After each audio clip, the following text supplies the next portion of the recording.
Bien, vamos a continuar en el día de hoy con el sermón que se quedó a medias el domingo. Por tanto, vamos a Mateo 5, vamos a leerlo de nuevo. Mateo capítulo 5, versos del 1 al 12.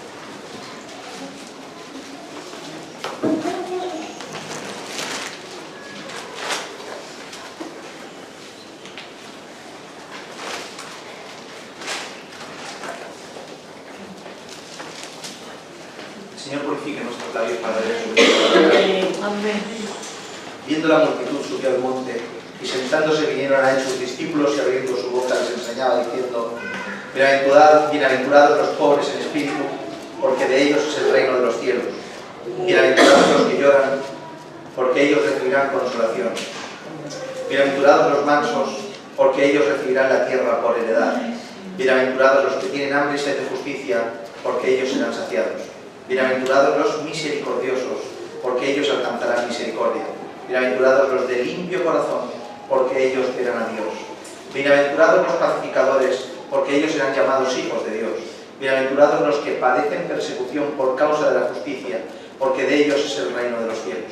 Bienaventurados sois cuando por mi causa os vituperen y os persigan y digan toda clase de mal contra vosotros, mintiendo. Gozaos y alegraos, porque vuestro galardón es grande en los cielos, porque así persiguieron a los profetas que fueron antes que vosotros. Amén. Amén. Amén, a su bendita palabra. Bien, resumiendo muy rápido, estuvimos hablando de este maravilloso sermón, el cual encontramos en el Evangelio de Mateo y en su sinóptico de Lucas. En uno lo encontramos por 3 capítulos seguidos, comenzando, introduciendo el Señor a su sermón estas maravillosas bienaventuranzas, estas maravillosas expresiones, estas maravillosas exclamaciones, las cuales nos deja a todos atónitos. Amén. Decíamos y recordábamos, o yo les decía a ustedes, que cada vez que empiezo a leer esto son como 3 capítulos seguidos, los cuales hay una serie de enseñanzas que me atrapan y como que no puedo dejar de leerlos hasta que los termino. Es algo que nos hace bien en el alma y en el corazón cada vez que atendemos las palabras de nuestro Señor Jesús y caíamos en la cuenta de que nuestro Señor Jesús nos habla. Amén. El Padre Celestial hablaba por medio y sigue hablando por medio de su Hijo. Y su Hijo se encarnó, el Verbo se hizo carne, habitó entre nosotros y enunciaba con sus dichos y su persona la voluntad del Padre. Amén. Y hoy tenemos aquí esa expresión a la máxima potencia revelada en la Escritura, la cual nos habla a nosotros. Tenemos un tesoro escrito en tinta. Amén. Y tenemos que aprender a valorarlo. Amén. En el nombre del Señor. Amén. Decía que entre tantas cosas que nos hacía o que me producía cada vez que atendemos estos textos es la simplicidad y exactitud y profundidad con la que el Señor nos habla y nos deja desnudos, nos deja despojados de todo argumento cuando el Señor Jesús habla, ¿verdad? Y estos textos producen en nosotros como un montón de... nos hacen tener una serie de sensaciones y era ese el motivo por el cual volver a recordarlo y volver a predicar de estas maravillas, la congregación. Entre esas sensaciones que me gustaría que mi deseo era que el otro día y de la misma manera en el día de hoy se quedase plasmado en sus corazones al igual que se queda plasmado en el mío, es esta sensación de ver cómo el Señor nos mira. Sí, Señor. ¿Por qué? Porque estas bienaventuranzas son exclamaciones que denominan lo que tiene que ser un cristiano y no exactamente lo que debería llegar a ser, que también. Pero son exclamaciones, una bienaventuranza es un dichoso, feliz. Cuán feliz, cuán dichoso es esta persona que tiene esto por cuanto me creyó a mí. Parafraseo las palabras de Jesús. Por tanto, son exclamaciones que simplemente dicen, chillan en voz alta lo que un cristiano debería ser. Y eso es enorme porque no solo te exhorta a lo que tienes que llegar a ser, sino que tiene una recompensa por serlo. Y esa recompensa me llena de alegría, no por la recompensa en sí, sino porque sé que alguien me está mirando desde arriba. Amén. tu Padre Celestial te mira. Amén. Te mira, te observa. Y eso es aliento para nosotros. Amén. ¿Ven? Y estuvimos hablando, pues, de lo que es un pobre en espíritu, que nada tiene que ver con la debilidad. Nada tiene que ver, al contrario, el pobre es el fuerte. Amén. Nada tiene que ver con la debilidad. Estuvimos hablando de eso. Estuvimos hablando también de los que lloran, hablando de que el Señor tiene escritas todas tus lágrimas, ¿os acordáis? Estuvimos hablando también de los mansos, y creo que nos quedamos por el versículo 6, ¿verdad? ¿Puede ser? Sí, sí. Y creo que el otro día pues salimos bendecidos de lo que el Señor nos Amén. ha dado. Amén.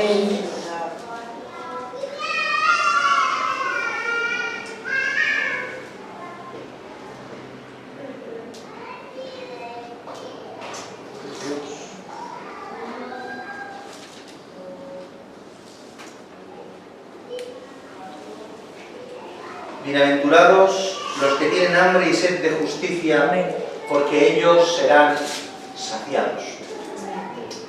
Bienaventurados los que tienen hambre y sed de justicia, porque ellos serán saciados. Los términos que encontramos para hambre y sed en griego, en este caso, son igual de extremos que los que nos encontrábamos cuando hablábamos de la pobreza espiritual. ¿Ustedes se acuerdan que cuando estábamos hablando el otro día de la pobreza espiritual, no era una pobreza de un día que no tienes para comer, sino una pobreza extrema, mendicidad absoluta? ¿Se acuerdan? Pues aquí cuando habla de hambre y sed, no está hablando de un hambre puntual, una sed puntual, algo que un día, pues yo que sé, llevas un rato sin beber, o por cualquier cosa te has tenido que tirar una mañana sin almorzar. No está hablando de esa sensación de hambre puntual, sino que lo lleva al extremo máximo. No contempla un hambre y una sed liviana, sino un hambre y una sed extrema, que si no bebes y comes con rapidez, puedes llegar a morir. Hagamos memoria un instante, cuando hemos tenido de alguna manera esa sensación leve. Piensa en un minuto cuando has tenido hambre de verdad, has tenido sed de verdad, y en esos momentos tenían que pasar una serie de horas antes de que pudieras comer y beber. Qué ansiedad, ¿verdad? Qué sensación más extraña. Y más que el hambre, la sed. Cuando tienes esa sed que necesitas agua, como sea, y más con estas calores que estamos pasando en verano, y estás deseando coger una botella de agua fresca y que no la encuentras, qué sensación de angustia, ¿verdad? Pues multiplícalo por 1000, porque esa es una sed puntual, y la sed y hambre que está expresando nuestro Señor Jesús es una sed y hambre extremas. Esa sed y hambre que pasan tantos semejantes prójimos a nosotros en países tercermundistas que no les llega y que mueren cada minuto de hambre y de sed. Esa hambre que te hace dolerte por dentro, que te duele hasta los huesos. Esa sed que te hace desvariar y que se te seca la boca hasta que llega la muerte. De ese hambre y de esa sed habla nuestro Señor Jesús. Ahora, una hambre y una sed tan extremo, ¿de qué? ¿Hambre y sed de qué? De justicia. Amén. Hambre y sed de justicia. Automáticamente entendemos que esa hambre y esa sed de justicia no es un hambre y una sed de justicia propia. Un hambre y una sed de justicia, y cuando me refiero propia, no me refiero a que Dios haga justicia conmigo, que sí, sino una justicia que emana de nosotros. ¿Por qué? Porque la mejor justicia del hombre viene a ser un trapo de inmundicia. Amén. En comparación con lo que justicia significa en el corazón del Padre.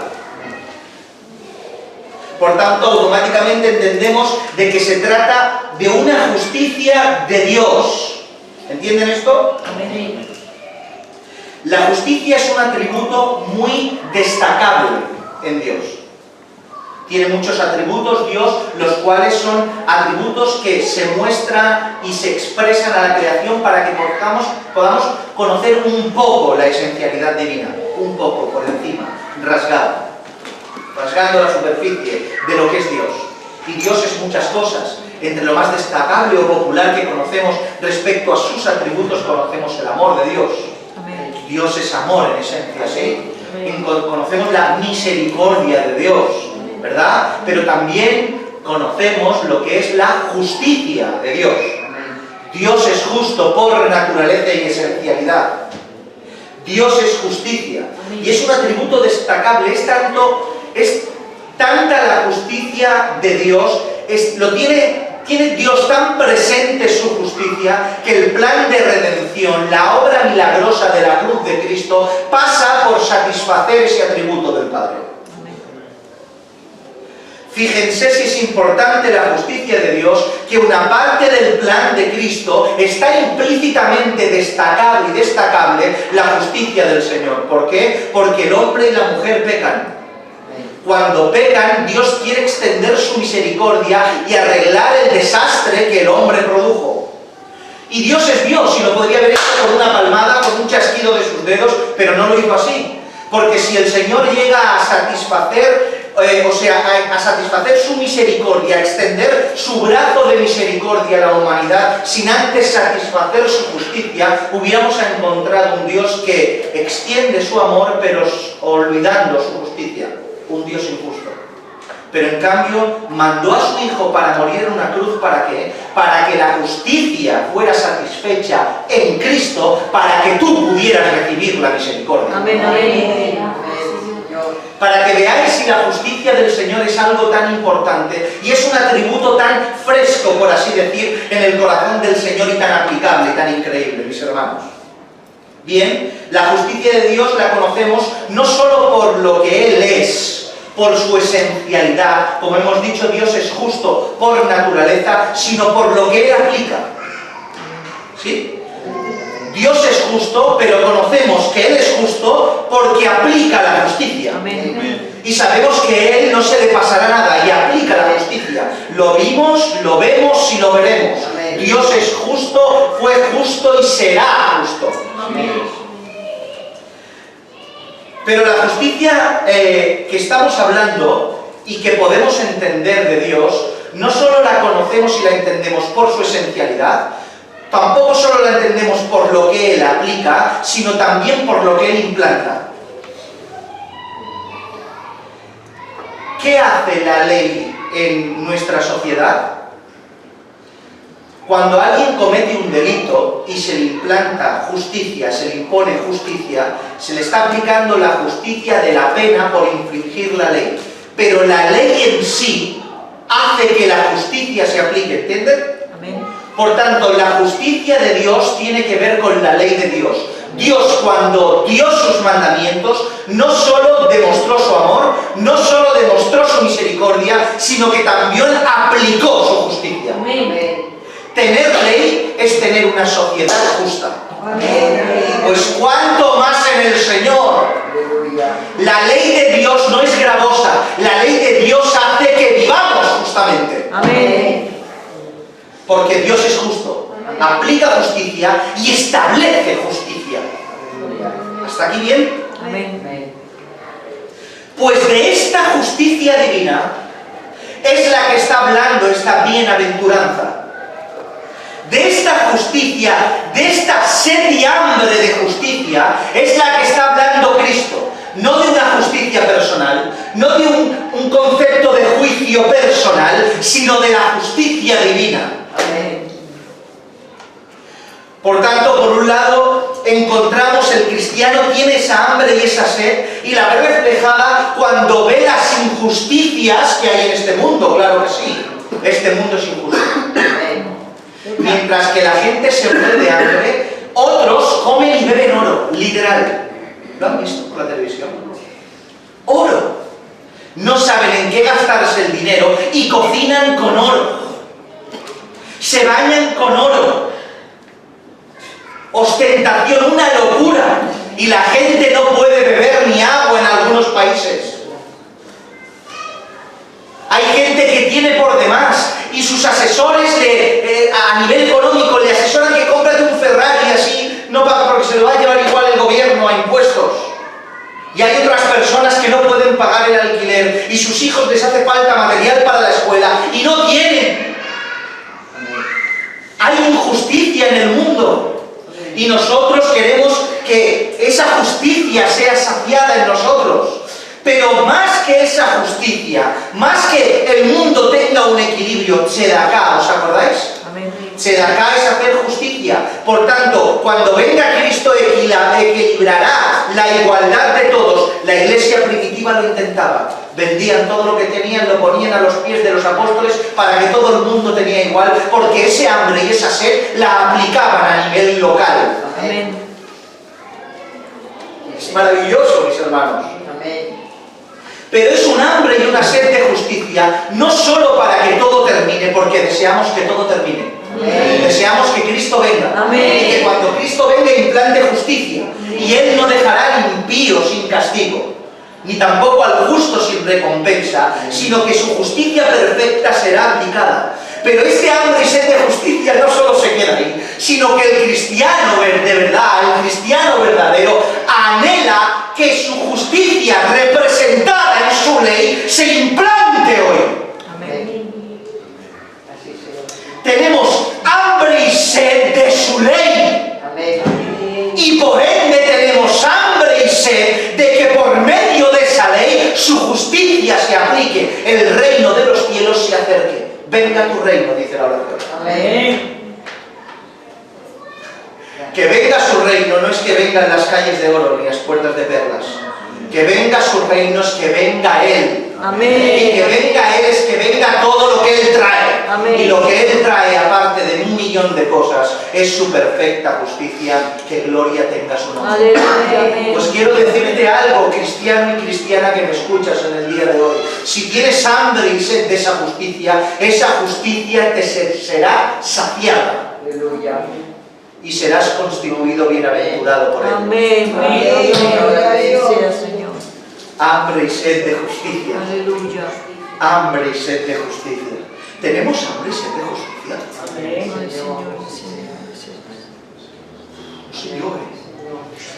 Señor, tengo hambre y sed de justicia. Tengo hambre y sed en muchas ocasiones de muchas cosas. Pero de justicia divina. A lo mejor tenemos hambre y sed de justicia para que ese hambre y sed de justicia sea beneficiosa para nosotros. Alguien nos hizo algo, Dios pagará. Ya el Señor te lo hará pagar. Quiero deciros que ese pensamiento no tiene que estar en nuestro corazón. Amén.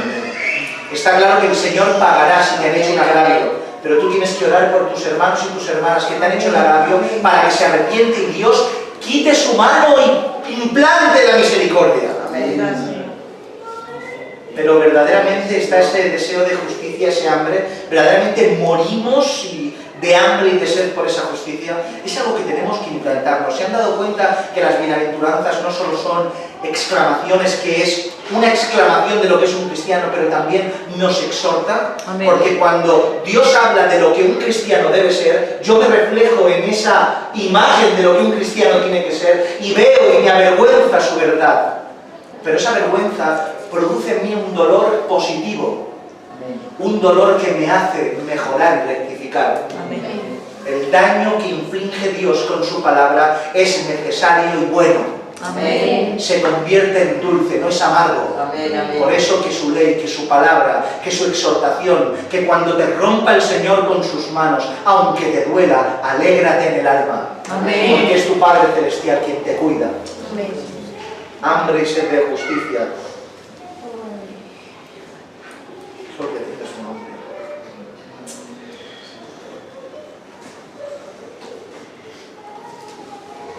Bienaventurados los misericordiosos, porque ellos alcanzarán misericordia. Amén.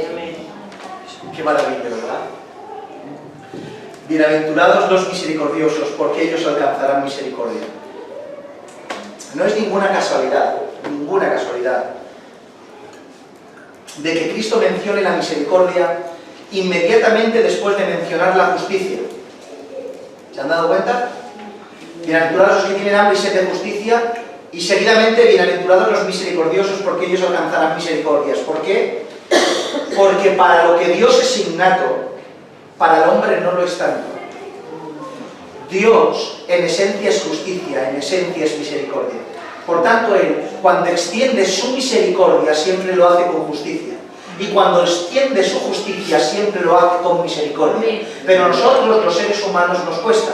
Y hay a veces que nos vamos a un extremo y nos olvidamos del otro. Hay a veces que venimos con la ley fresca en nuestro corazón, en nuestra mente y en nuestros labios, y vamos al hermano y a la hermana o a la situación y queremos aplicar la justicia con una manera soberbia, con una manera sin amor, sin mirar que tenemos que hacer bien al hermano, y aplicamos la ley como si fuera tajante y sin ningún tipo de posibilidad. Exhortamos sin ánimo de restaurar. Justicia, justicia, justicia, justicia. O a veces nos vamos al otro extremo.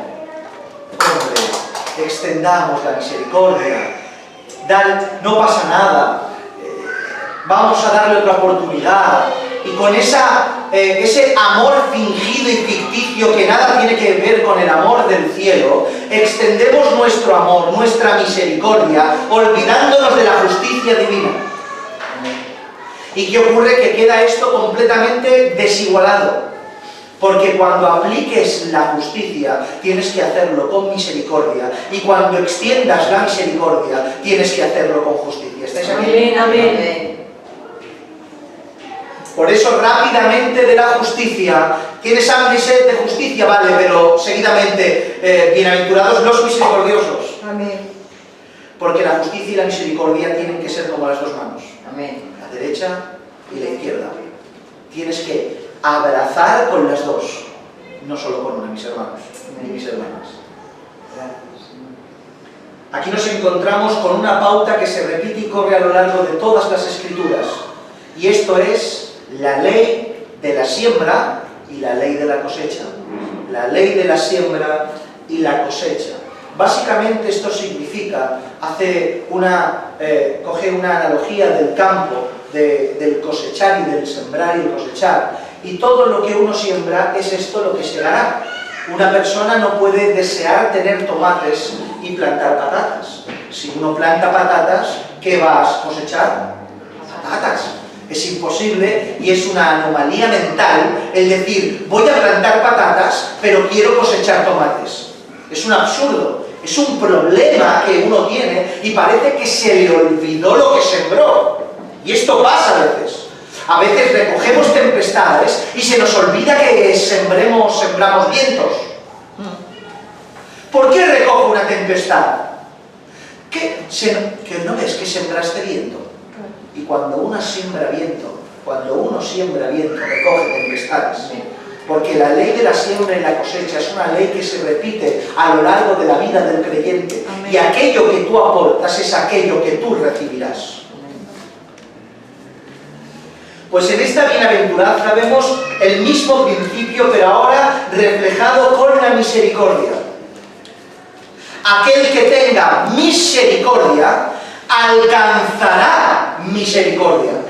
Esto es muy fuerte y es muy duro. Porque si no extiendes la misericordia, significa que no alcanzarás misericordia. ¿Ustedes se acuerdan cuando esta frase, las Escrituras tan tajante, esta exclamación, esta verdad? Perdonad para ser perdonados. Es exactamente lo mismo. Para recibir el perdón del cielo, necesitas recibir y aceptar el perdón de tu hermano. Por tanto, si tú no extiendes la misericordia a tu prójimo, la misericordia no se extenderá a ti. Amén. Como para quitarle el habla a alguien. Como para cruzar la acera cuando ves a aquel que no te agrada. Madre mía. Ayúdanos. Hermanos, que no tendremos misericordia del Señor. Dios es justo. Amén. Ayúdanos.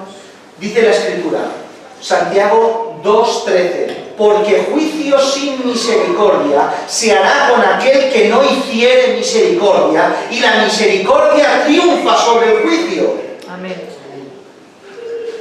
Básicamente nos está enseñando que se hará un juicio a tu persona sin misericordia. Un juicio a tu persona sin misericordia.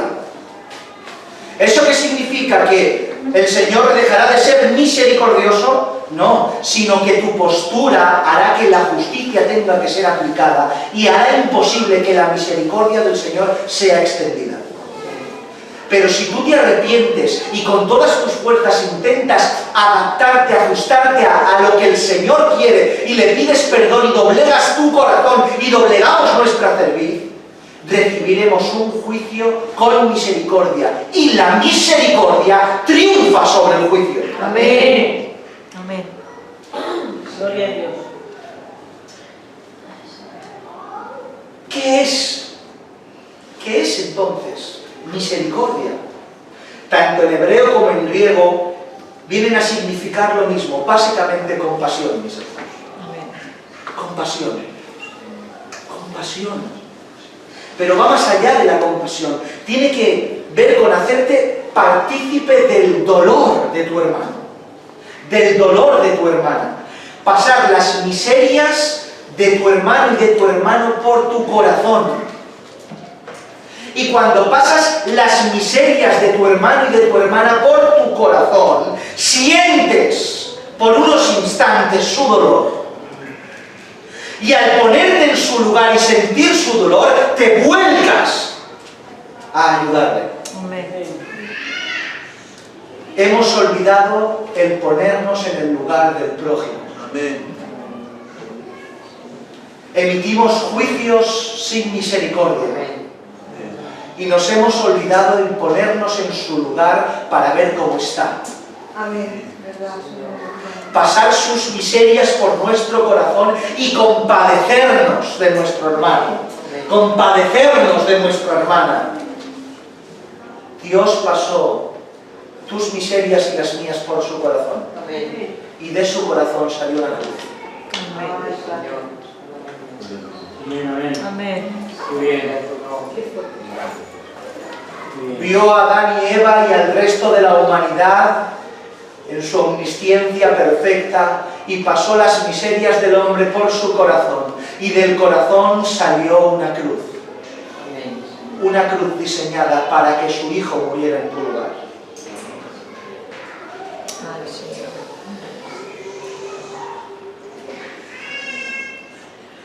Por tanto, si Él tuvo misericordia, nosotros debemos tener la misma misericordia. Amén. Y si sembramos misericordia, recibiremos misericordia. Amén. Y seremos bienaventurados, dichosos, felices por ello. Amén, Señor. Amén. Bienaventurados los de limpio corazón, porque ellos verán a Dios. Amén. La palabra que encontramos aquí para limpiar, tiene que ver con algo que hemos hablado mucho en esta congregación. Y tiene que ver con la pureza, con la cero mezcla. Alguien limpio es alguien puro. Esta pureza la vemos como constantemente se busca. Porque lo puro es valioso. ¿Qué hacen aquellos que buscan piedras preciosas, metales preciosos, buscan en minas y buscan en montañas y dinamita y empiezan a mirar?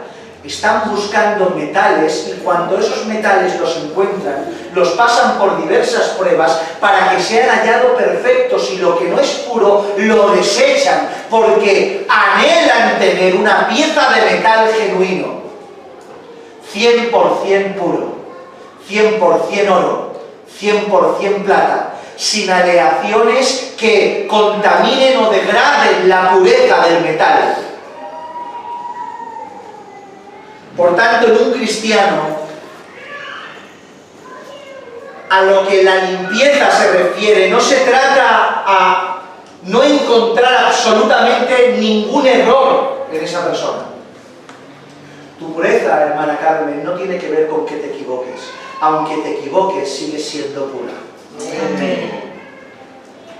Porque la pureza de la Iglesia, primera instancia, se hace pura porque Cristo es puro. Amén. Pero tú, como lo hemos dicho mil veces, pero no me cansaré de repetirlo, pero tu esfuerzo máximo, tu apartarte con todo tu cuerpo, toda tu mente, toda tu alma, todas tus fuerzas, que con cada poro de tu piel intentes santificarte de lo que es corrupto, te constituye a los ojos del Señor un metal valioso en tu vida. Aleluya.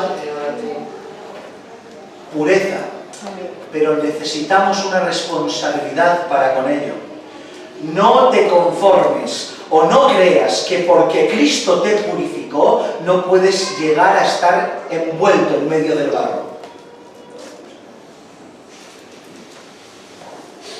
Tenemos una parte nosotros, mis hermanos, santificarnos por medio de la obediencia a los mandamientos. Amén. Lucha por ser puro. Lucha por ser ese metal precioso y valioso. 100% de Dios, no un 80%. 100% santos, no un 70-30. 100% entregados. 100%, mis hermanos. 100%. Por eso, aquellos que tengan un limpio, una pureza en su corazón, tendrán una pureza de vida. ¿Por qué? Porque todo emana de dentro hacia afuera. ¿Por qué dice los de limpio corazón? Y no los de limpio, también dice de limpias manos, y dice, ¿pero por qué limpio corazón? Porque para lavarte las manos tienes que sentirlo por dentro. Uno cuando lo siente por dentro, se ve las manos sucias, siente el hedor que desprende la suciedad y se lava las manos. Por tanto, aquel que es limpio por dentro conseguirá poco a poco ser limpio por fuera. En cambio, aquel que es sucio por dentro, aunque se vista con 1000 capas blancas, será un sepulcro blanqueado, muy blanco por dentro, pero corrupto y con muerte por fuera, y muy corrupto y con muerte por dentro. Sí, Señor. Bienaventurados los de limpio corazón. Amén.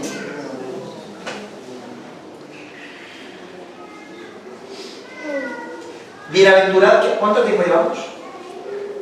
Bienaventurados los pacificadores, porque ellos serán llamados hijos de Dios. Amén. Bienaventurados los pacificadores, porque ellos serán llamados hijos de Dios. Los pacificadores son aquellos hombres y mujeres que saben apagar incendios. Amén. ¿Amén? Aquellos cristianos que saben apagar incendios. O sea, aquellos que son capaces, con sus palabras, con su sabiduría, con sus consejos, con su mansedumbre, con su oración, con su conocimiento bíblico, reconciliar lo que la carne de los hombres rompió. Mientras que un carnal, que aunque tenga una Biblia debajo del brazo, una corbata y vaya a la iglesia todos los días, que eso no te hace espiritual. Tener Biblia no te hace espiritual. Vivir la Biblia te hace espiritual. Amén. Amén. Mucha gente que tiene Biblia, mucha gente que acudimos a las iglesias, pero no nos podemos medir. Ustedes no me pueden medir porque sea pastor, porque esté en un púlpito y porque tenga Biblia. Tienen que medirme por lo que vivo. Amén. Pues mientras que el carnal, con falsa apariencia de piedad, se acerca a alguien, o a un matrimonio, o a un conflicto en medio de una congregación, o no, fuera de las congregaciones, aviva el fuego y la llama, porque de alguna manera sus consejos no son prudentes, sus consejos no son acordes con la Escritura, son consejos carnales. Estoy hablando con aquella persona que quiere hacer el bien, con aquella persona que quiere aportar bien. Imagínate tú la persona que quiere poner cizaña y mal. Cada palabra que dice es veneno de áspid, que envenena la mente de las personas que intenta reconciliar y lo que quiere es que estén cada vez peor. Pero aquella persona que tiene la ley de Dios en su sangre, que tiene el Espíritu del Señor en su alma, tiene capacidad para reconciliar lo que la carne rompió. Amén. Y es capaz de aplicar la palabra y traer esa unión entre esas personas. Eso es un pacificador, mis hermanos. Todos sabemos que la paz, según las Escrituras, es shalom, y sabemos que ese shalom no se trata de la ausencia de conflictos, sino el estar en una quietud perfecta en la voluntad de Dios, aunque los conflictos te rodeen. Amén. La shalom es como si estuvieran tirando bombas, si tú estuvieras de pie en medio del campo de bombas ese que están tirando, todo el mundo corriendo y tú así. sabiendo que no pasa nada, que no te darán, y si te dan no pasa nada, el Señor sabe. Amén. Shalom no significa esto pasividad, sino shalom. Haces, actúas, pero con paz en el corazón y en el alma. Por tanto, un pacificador no solo es aquel que sabe lidiar entre un conflicto entre dos personas. ¿Estáis? Amén. No solo es aquel que sabe aplicar la escritura, la espiritualidad, la paciencia y el amor y reconciliar la enemistad o el conflicto entre dos personas, sino que un pacificador es aquel que la shalom le acompaña. Amén.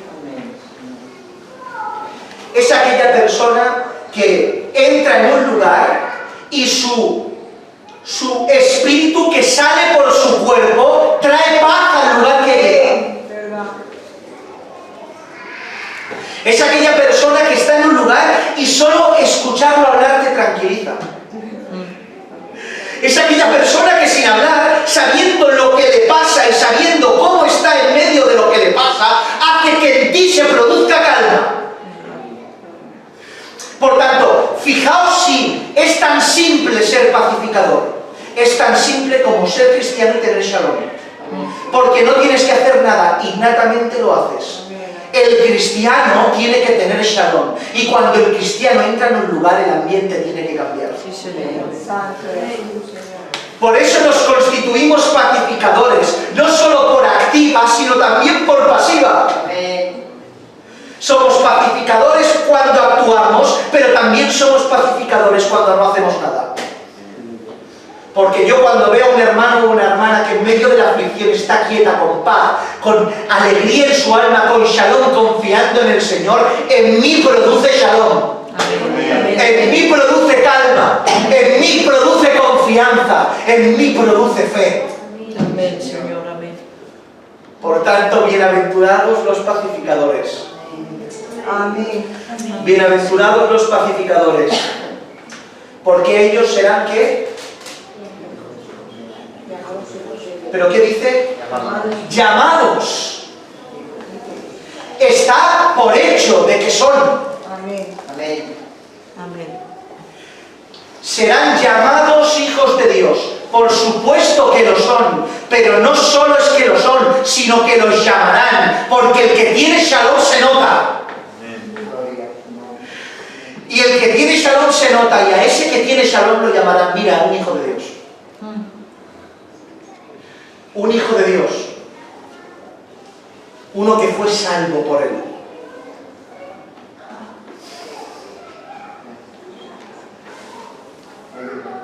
¿Seguimos? Amén. Bienaventurados los que padecen persecución por causa de la justicia, porque de ellos es el reino de los cielos. Bienaventurados sois cuando por mi causa os vituperen y os persigan y digan toda clase de mal contra vosotros mintiendo. Gozaos y alegraos, porque vuestro galardón es grande en los cielos, porque así persiguieron a los profetas que fueron antes que vosotros. Terminan las bienaventuranzas hablando de la persecución, mis hermanos, y de la recompensa que uno tiene por ser perseguido, vituperado, difamado con mentira. Porque el Evangelio automáticamente genera en nosotros una persecución. A mí esto me encanta, porque siempre que leo lo que debería ser una letra pequeña en letra grande me hace bien en la Escritura. Porque la Escritura no miente, somos nosotros que mentimos. La Escritura dice la verdad. La Escritura, quien la lea, cuando el Evangelio se lee, más que se predica, la verdad es enunciada.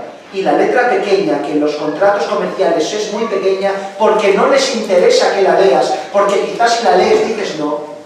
En los predicadores se hace pequeña la letra, pero en la Escritura se hace grande. Amén. Porque el Señor, ¿en qué lugar de la Escritura oculta que vas a padecer?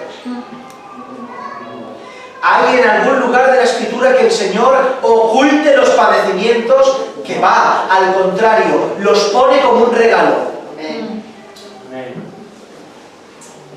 El regalo que nadie quiere, ¿se acuerdan? Amén. Amén. Dice Romanos 8:17, y si hijos también herederos, herederos de Dios y coherederos con Cristo, si es que padecemos juntamente con Él, para que juntamente con Él seamos glorificados. ¿No? Amén. Filipenses 1:29, porque a vosotros os es concedido a causa de Cristo, no solo que creáis en Él, Se te concedió, ¿sabes lo que se te concedió? La fe, creer en Él. ¿Hola? Amén. Se te concedió creer en Él. Pero no solo eso, sino que también se te concedió que padezcas por Él. Amén.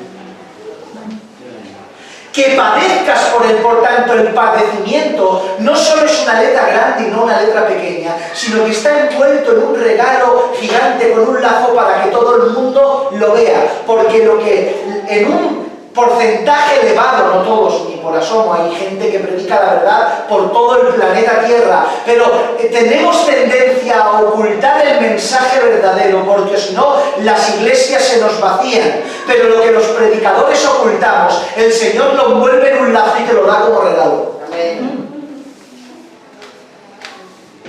Y nosotros arrebatamos el regalo del Señor a la iglesia porque sabemos que a la mayoría no les va a gustar. Señor.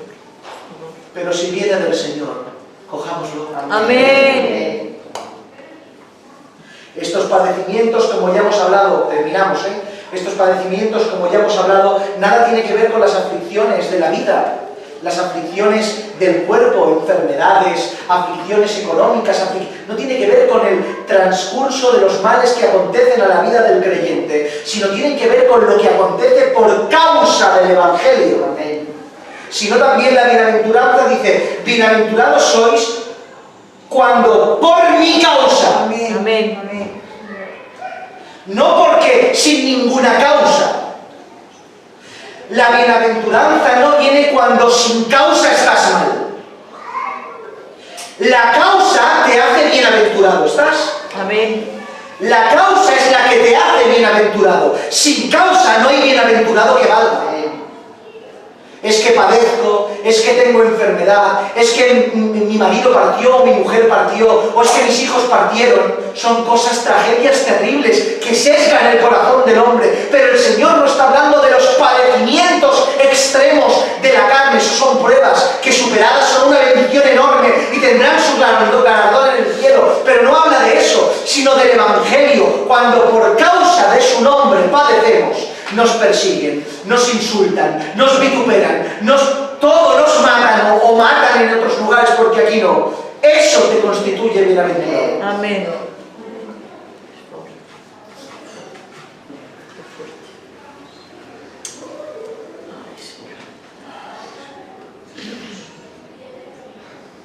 Ya pasó anteriormente y volverá a pasar siempre, y las Escrituras no lo ocultan. Dice, porque así persiguieron a los profetas que fueron antes que vosotros.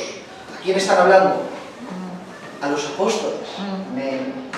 A toda la gente que los estaba escuchando. Escuchad, que esto que os va a pasar, los estamos preparando. Ya pasó. Ya pasó. Cristo les estaba en otra ocasión les dice, ¿queréis iros vosotros también?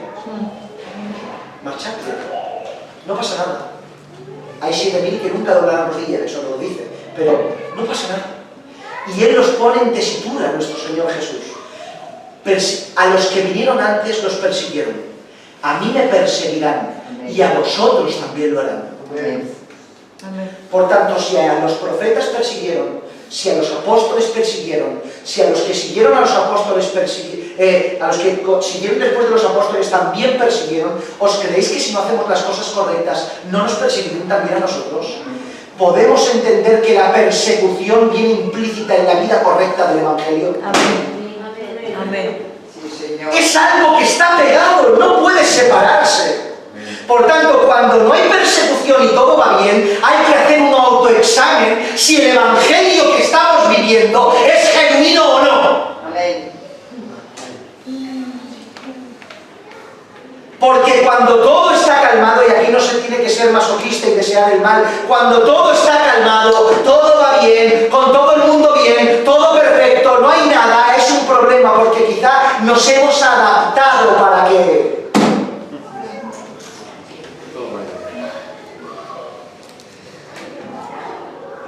Pero escucha, no lo malinterpretes. Aquí no se trata de decir cosas que generen conflicto. La persecución no se hacía o no sucedía por lo que hablaban, sino por lo que vivían. Amén. por lo que hacían. Ellos no decían, porque voy a predicar en la plaza, y me veréis en la plaza predicando, y generaban el conflicto. Porque voy a predicar en la plaza de que no sois verdaderos. Y no, ellos eran encarcelados porque predicaban en las plazas. Amén. ¿Entendéis? Amén. Pero alégrate, Iglesia del Señor, porque ser perseguido, ser vituperado, ser maldecido, ser excluido, ser difamado por todo lugar, es ADN de cristiano que vive el Evangelio. Amén. Porque de la misma manera que persiguieron a los profetas, persiguieron a los apóstoles y te persiguen a ti. Explicado todo esto, mis hermanos, terminamos. ¿No te produce regocijo en el alma a la vez que exhortación? Amén. Estos 2 días de bienaventuranzas no te ponen entre la espada y la pared, Amén. no te hacen examinarte y al mismo tiempo te hacen regocijarte de que el Señor te ve. Amén. No produce en ti celo de Dios por verte reflejado en este escritor. Sí, Señor. Si notamos bien, las bienaventuranzas están escritas como una especie de antónimos, aunque no lo sean, antónimos indirectos, si eso existe, como un descender en humillación para regresar en exaltación. Sí, Señor. Por un lado tenemos, seréis pobres, lloramos, tendremos hambre, tendremos sed, somos perseguidos, pero por otro recibiremos galardón, seremos llamados hijos de Dios, veremos a Dios, alcanzaremos misericordia, seremos saciados, recibiremos la vida por heredad, seremos consolados, de nosotros es el reino de los cielos. Aleluya. Por tanto, lo que pierdes en la carne lo ganas en vida de Dios. Amén. Amén. Es una inversión de pérdida aquí, pero de ganancia allí. Amén, Señor. Sí, Señor. Dios paga, mis hermanos, y paga bien. Amén. Seguro. Pero la mayor bienaventuranza, la mayor dicha que tenemos, ¿sabes cuál es? Que lo veremos a Él. Amén. Que estaremos con Él. Me da igual que no me diga dichoso. Ya me siento dichoso solo por tenerle. Sí, Señor. ¿Qué más da que nos recompense? Como dice la canción de Marcos Vidal, me da igual si me tienes que dar una recompensa.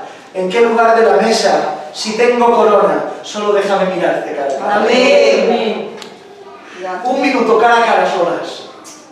Amén. Por tanto, siéntete dichoso, mi hermano. Siéntete dichosa, mi hermana, porque eres bienaventurado porque Él te miró. En cuanto te miró, te constituyó bienaventurado. Gloria a Dios. Porque es una exclamación de una realidad verdadera. Reitero, una realidad verdadera. Cuando Cristo te mira, te constituyes dichoso. Amén. Y Él nos miró. Y por su eterna misericordia nos salvó. Por tanto, no eres el hermano y la hermana caída del problema, de la dificultad y de la aflicción. Eres la persona más afortunada de la tierra. Amén. Aleluya. Amén. Y amén. Aleluya. Gira tu cabeza con respeto al Señor y vamos a orar.